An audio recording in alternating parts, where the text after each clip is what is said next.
Good morning. So when you tell musicians to be somewhere, you have to specify that it's AM because we only know PM. So we're like, there's an AM?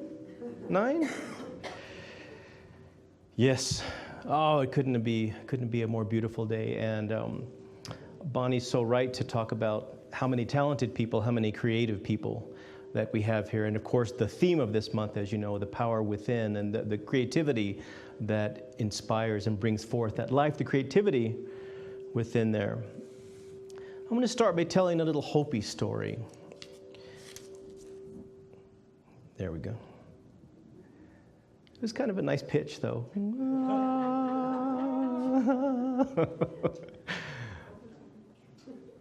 When Sotuknang came to the earth, for the Hopi, he was more of an uncle than a father. And he saw that the earth didn't have any life to it. It was beautiful, of course, but it didn't have any movement, any sound. It didn't have any life to it. So he said, well, what am I going to do about this? This earth needs some life. It needs some movement. So he created Spider Woman, Grandmother Spider. And when Grandmother Spider awoke, she was sleepy just like I am. And she says, why am I here? And he says, look at this earth. It's beautiful, but it needs life. It needs movement. It needs joy. And of course, joy comes from movement and from life and from dancing and music. So she got to work and she created these twins. One of the twins she sent to the north. And she said, I want you to go to the north and I want you to make things, make structures, put plates together, tectonic plates, make mountains and rivers and valleys, give form and substance to the earth. And the other twin, she said, I want you to fill the earth with sound. So he thought about that. So he goes to the axis of the earth, and it turns out there's actually 7 axes in the earth, much like chakras would be. And the Hopis knew about this too. So this twin goes and he begins a home, and he sets the vibratory centers of the earth just vibrating, and they resonate and they start to connect with each other. And the earth starts to spin, and the earth starts to sing. And this sound, much like when you pluck a piano string, all the other piano strings will be excited by it, or like a harp or a guitar or like harmony. So he sets the earth alive with sound, and the sound carries all through the universe. And it resonates all across all of the stars and the galaxies. And the universe wakes up, and the sound was good, as they say. And so to this day, the earth still has that sound. And it goes on, the Hopi story goes on to say that when humans were created, that they were around for a while, but they forgot this beautiful sound. So they created an imbalance, and the earth started to shift, and the tectonic plates started to shift. And earthquakes and floods and fires soon happen. So by correcting that, it's not that the earth has lost its song, not like creation has lost its song, it's just that creation kind of lost its balance. And so when we're talking about creation, when we're talking about movement and joy and sound, is part of that story. So this sound, which is the coolest thing, this sound that the earth makes, that the Hopi heard so many years ago, so many eons ago, sounded just like their character for this sound is AUM. What does that sound like? Om. So in fact, when you sing, we like to think that the other Indians stole it from us, the Om, but they really didn't. Marilyn, could I borrow you? On your pianer? So what we're going to do is create that sound. And then I'm going to be talking about how that sound is unique to humans, how creation is unique to humans, to Homo sapiens and the Neanderthals. So we're going to first start with a hum. Let's do like a middle C. What do you think? Let's an octave lower, I think. Let's have all of you on this section just hum that note, if you would. Okay, now cut that off. Use the podium mic. Okay. And you, the third. That's your And you, since you have higher voices, I can tell. Oh, use this, okay. So, and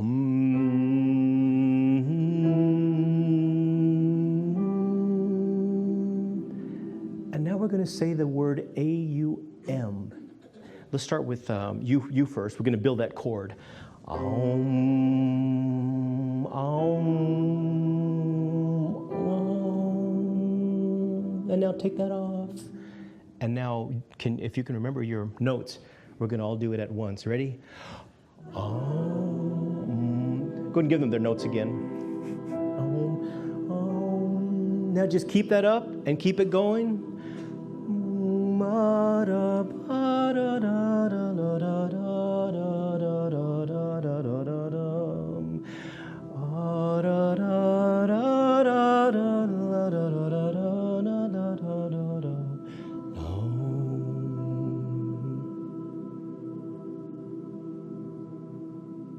That's beautiful. Give yourselves a hand. Nice. Thank you, Mary Lynn. I love springing surprises on her. She's like, I'll get you. One of the problems I have when I get asked to speak, which is regularly, I want to talk too much. I want to tell you too much. I was working this week and I came up with 10 pages. I'm like, oh, okay, no. Time to edit. So I did, thankfully. But I'm using my iPad mini to so I don't have to bring a bunch of papers up here and leave them at home and lose them. So this helps a lot. 2 weekends ago, I was at something called the Rock Art Rendezvous. It's a gathering in Texas, near Del Rio, near Comstock, Texas. It's the only place in the world where you can see Pecos, Lower Pecos River style rock art. Rock art meaning petroglyphs, pictographs. And you go through all these private lands and you get to see what these ancient people left there. Maybe it's been dated between 2,000 and 4,000 years ago. It's remarkable because the more time that you look at them, it's like they reveal themselves in layers. And so to this day, people are debating, why did they leave them? What was the purpose of that rock art? Now me, I went there for the first time maybe 10 years ago, and when I started to look at them there, they revealed themselves to me and as being symbols of spirituality. I started to see the same characters over and over and over. And then I started to see some really weird-looking things, and I thought, well, I bet they were doing hallucinogens. Turns out they were. They were using peyote and other plants ceremoniously. None of this was recreational. It was all, the shamans of that time were bridges between the unseen world, what we sometimes call spirit, and the physical world. And as you look at them and really explore them, the story starts to reveal itself to you, much like Bonnie, she reminded us last week about what Ernest Holmes was saying, that spirits all around us, the creativity around us, it's just waiting to reveal itself to us. And of course, as we know, it can only reveal itself to us at the level of our perception, of our understanding. But it's always there, and this creativity is always there, waiting to give life. So they weren't necessarily being artists. They weren't trying to be the artists, but they would put things up like deer shamans with horns coming out, and then they would write down that they use this weapon called the atlatl to kill the larger animals. And back then they had some much larger animals. There were still a couple of mammoths left, some camels, saber-tooth, and that kind of thing. But on the last day that I was there, I led a group up to what's called the white shaman panel. It's a white shaman petroglyph. You can look it up, and it's really, really cool. So the white shaman petroglyph, it's not talking about some white guy with dreadlocks who's doing peyote. It's talking about this figure that's actually this one shaman that's painted white with an outline, and he's with all of these other shamans, and they're dancing, and they have little marks around them showing that they're vibrating. But I'm leading, and there's just one couple that's on my hike, and there's always a couple. And so we're walking along, and this guy's saying, so pretty much they were just graffiti artists, right? I was like, not exactly. And so we show him the very first panel, and he says, well, they were no Michelangelo. And I had this big walking stick with me that's a flute.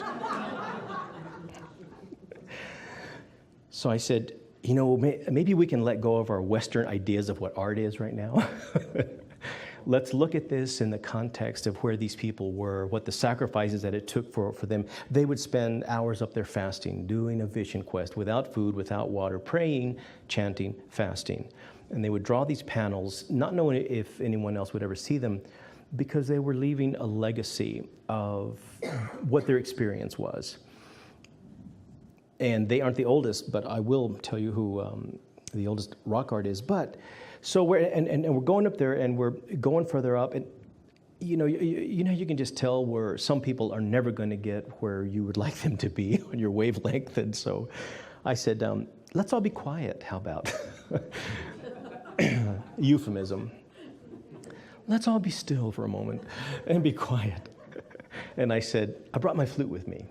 So I played the flute, and I had them look out into the canyon. And this canyon, you can see where the Pecos River meets the Rio Grande River, and this enormous bridge. And there were buzzards flying around, and little birds, all kinds of making sound. And I really tried to tap in as much as I could to that stillness and the spirit of the messages that they were saying. So I'm there playing, and you know, it's almost like you could hear the harmonies that were going on within that cave, bouncing off of the walls. And so as we're coming down, you know, back from that hike, they were a lot more quiet, a lot more reflective. And I was really glad, because I thought if I did nothing else but maybe encourage two people to see things not through the Western eyes, through the eyes that we have now, but in the human story, then I've done my job. This is one of my favorite subjects, because I think at heart I'm some kind of archaeologist. And I've studied for a long time where the oldest music instruments come from. And it turns out that there's a debate about this, okay? But there's this cave over in Germany where this bone flute has been found. I believe it was either a mammoth or one of those really big animals. And it's a flute called the...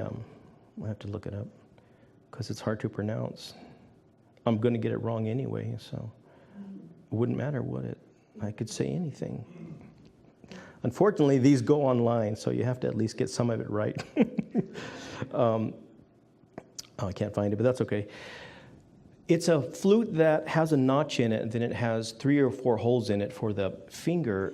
And it's a really old cave, and it's dated to 65,000 years back, okay?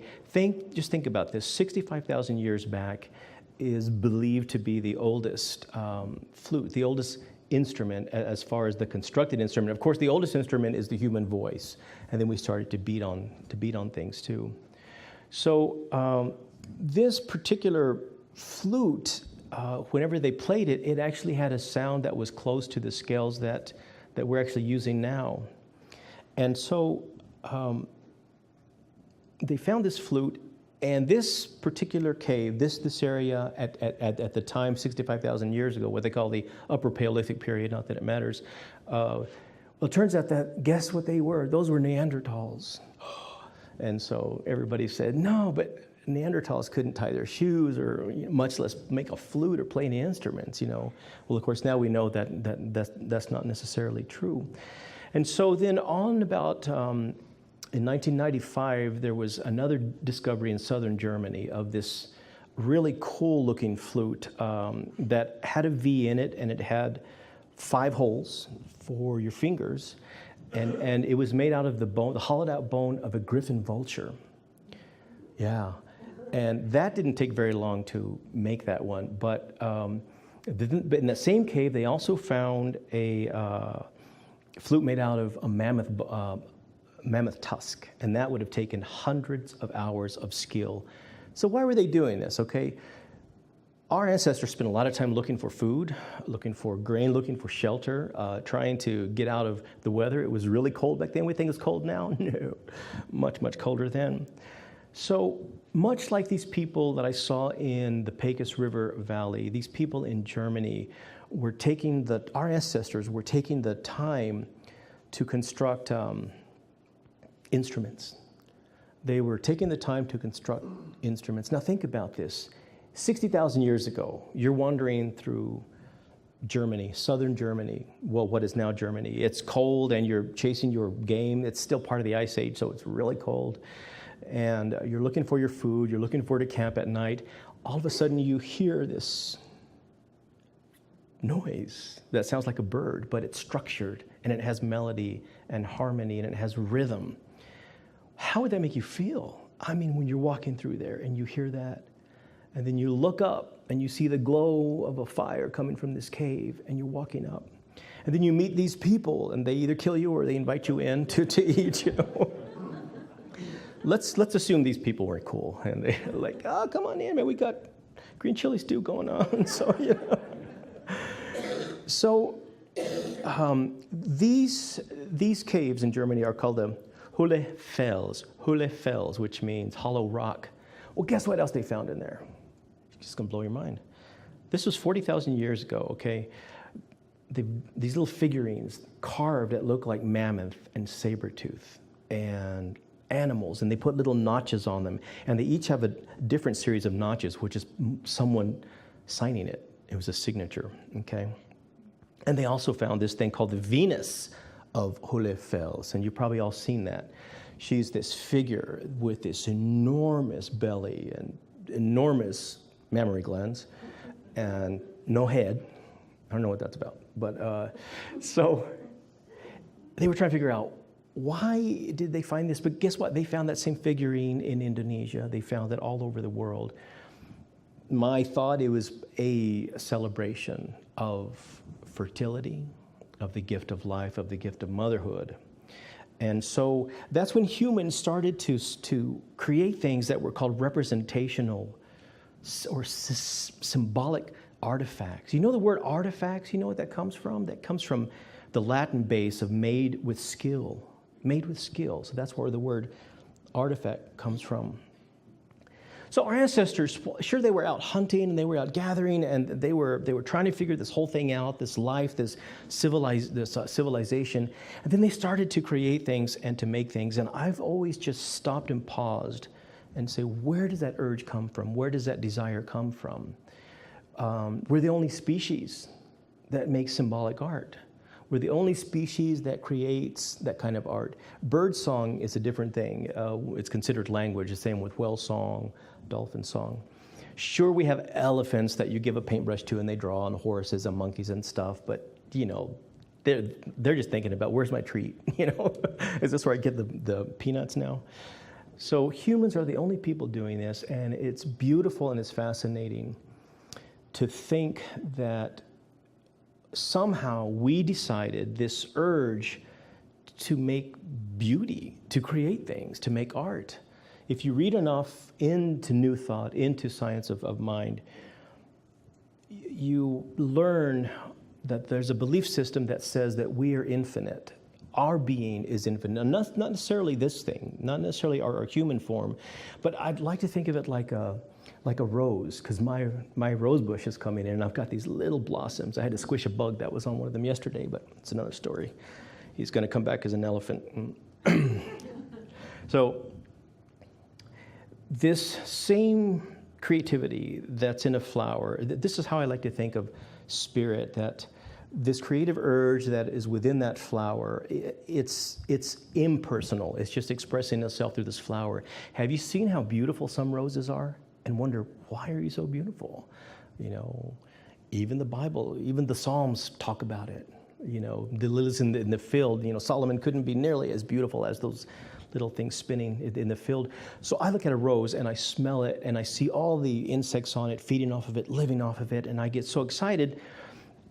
And it's expressing for the sheer sake of expressing, because guess what? Insects don't even have the same vision that we do. It does.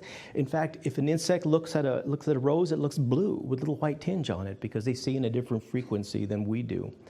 So we're looking at this rose that's incredible and crimson with little white tips, maybe a little yellow throat in there, and it's just beautiful. And it's expressing just because. It's creativity. Well, we're the same way, and that's temporary. So that urge to create, that life, that spirit that's born within us is wanting to express through us individually, but it's an impersonal. By impersonal, I mean it's not expressing just for you, Edie, although it might be, because you're so lovely. So, or you, Larry. But it's coming out and saying, I am. And here's the awesome thing. Those people that were creating these first instruments, okay, well, we're the same people. We're figuring out how to do things. No one else has existed before us doing this thing that we're doing today now. No one is wearing the outfit that I'm wearing. Well, no, it's true. These are new pants. So, so expression, this creativity that's born within us, it's born to everyone. And this is not the creativity of, say, that a Mozart has. We don't need to have that. But if you know anything about art, if you know anything about Da Vinci, Seurat, Pablo Picasso, they painted over their own paintings. They're like, not so much. And, you know, they'll just make a new one. Some of them 6, 9 paintings deep. They're just painting over it. This urge to express, this urge to create, this urge to live is such a gift. It really is a gift. We're temporary, and how beautiful that we get to share this little moment now. So I'm going to show you, this is like a show and tell. So the oldest instrument, I said, is that bone flute, which I don't have one of those. The dove's bones are just too small. I tried them all, and I'm going to play you what's called a Zun flute. This Zun flute is 7,000 years old. Not this one, but you know. This used to be a flute that they would take hunting. And they would hunt, they would get a stone, and they would tie a little rock around it. And the stones that were hollow, they found made a beautiful sound, flying through the air. So that's where this came from. And at one time, it was only used for royalty. And this was brought back to me by a friend who goes to teach clay ceramic art in China. It's embossed with a little dragon on it. It has 8 notes, 8 holes on it, 2 in the back, and then 6 in the front here, and you blow through this little mouthpiece. So this is the exact same construction they were using 7,000 years ago.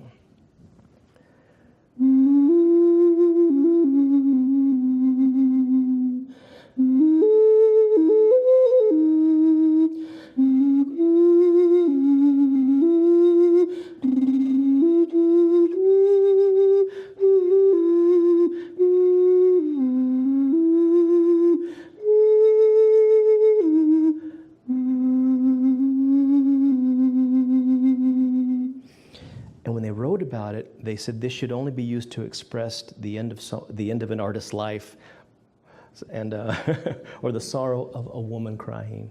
So can you hear that mournfulness in it? And why did they choose those notes? Why did they make those notes, right? This next one is called the bansuri. Bansuri comes from the Sanskrit word banse, meaning bamboo. So these are made from bamboo. They're found in India, but they're probably actually from China. Krishna, you know that dude. Well, he was seen always playing this. It was considered a love flute, a courting flute. So if you fall in love with me, it's not me, it's the instrument. So, yeah.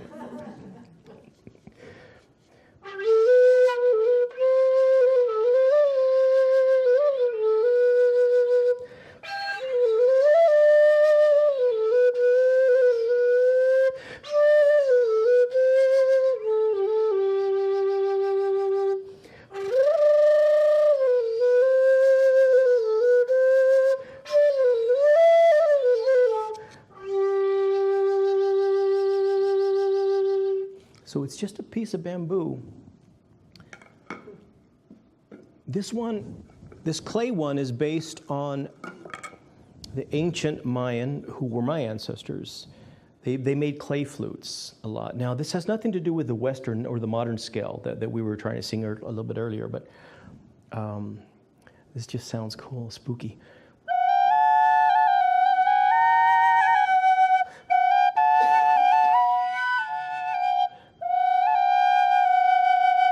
Now, it's shown that when you play a bunch of these together, it changes the frequency so much. Yeah, it oscillates that you go into a trance. Serious. And I've been in that situation experiencing it. It's pretty cool. The Aborigines, 60,000-year-old culture. They use the didgeridoo to get into their dream time. This is what's called a traveling didgeridoo, so I don't have to travel with a 6-foot piece of eucalyptus.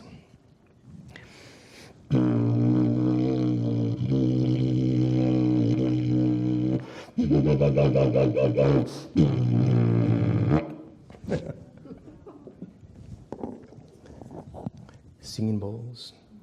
A Tibetan tradition that probably also comes from China or India. These were used by the Tibetan monks, the Tibetan priests, for many, many years.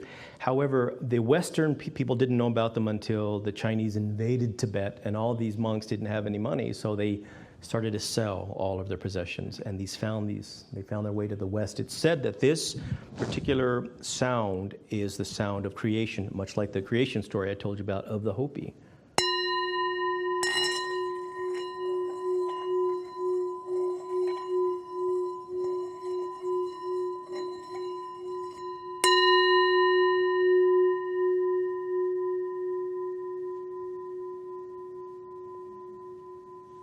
We're mostly water, and sound, of course, travels through water best, and it really is affected by water, which is why we're affected by vibrations and music. If you ever listen to a hard pumping song, you get kind of moved up. If you listen to something peaceful, it does the other. This is an Anasazi flute found in a cave. Not this one, I mean, this is a replica. 1,200 years old. We don't know why the Anasazi, how they used them. We don't know how they practiced with them. But it's really hard to play, so I call it the humility flute, because it's just a hollow little piece of wood that you blow through.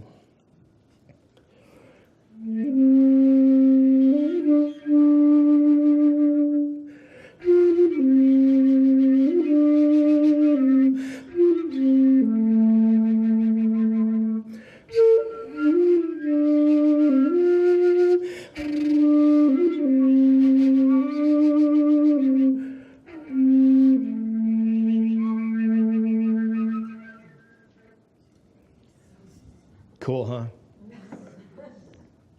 So, to me, this is exciting. I go around the country talking about how music isn't just picking up an instrument and saying, I'm going to learn to play this. It's an expression of divine. It's an expression of the highest and best that humans have made. I've always believed that our artists and our poets and our musicians demonstrate to us where we can elevate to, not by practicing and not by sheer talent, because obviously it doesn't take talent. I'll tell you why. Oliver Sacks wrote this book called Musicophilia, the late Oliver Sacks, and he documented people who had a bang on the head or a car accident or a brain tumor and suddenly could play like Mozart, having never played a single note in their life. So it's coming from another source. It's coming from something. So I'm going to end with, I started out telling you about the Hopi story of creation and how sound created it. I'm going to end with two things. I want to end with the Navajo Beauty Way chant. They have a way of describing beauty, and not beauty in the physical, cosmetic beauty, but the beauty that they feel in nature, the beauty that I feel when I go out hiking by the Oregon Mountains, right? You can see that sunset. I think they're such a gorgeous canvas. They change color all day long. You never get tired of looking at them. And then I'm going to play for you this drum over here called a handpan. The handpan was invented in the year 2000. It's a new instrument. However, it's based on the gatam, the gamelan, the gong, the singing saw, the steel drums. They took all of that ingenuity that's gone before them, much like Einstein did too, and they said, we're going to create something new. You know, Spirit said, yeah, you know, I'm going to help you with this. So it's a beautiful instrument. I'm going to play with that. But Before I do, like I said, I want to end with a Beauty Way chant because the Navajo have a unique way of seeing the world. And to them, everything is about walking that correct path in life, and it's the path of beauty. Beauty meaning the path of goodness, the path of peace, the path of inner guidance, creativity, the same things that we talk about here every week. How awesome, right? We share that. So the Navajo, when they get up and in the morning and they put their corn pollen into the wind, maybe offer some tobacco to ancestors. And they'll say, in beauty may I walk, all day long may I walk. Through the returning seasons may I walk. On the trail marked with pollen may I walk. With grasshoppers about my feet may I walk. With dew about my feet may I walk. With beauty may I walk. With beauty before me may I walk. With beauty behind me may I walk. With beauty above me may I walk. With beauty below me may I walk. With beauty all around may I walk. In old age wandering on the trail of beauty, lively may I walk. In old age wandering on the trail of beauty, living again may I walk. It is finished in beauty. It is finished in beauty.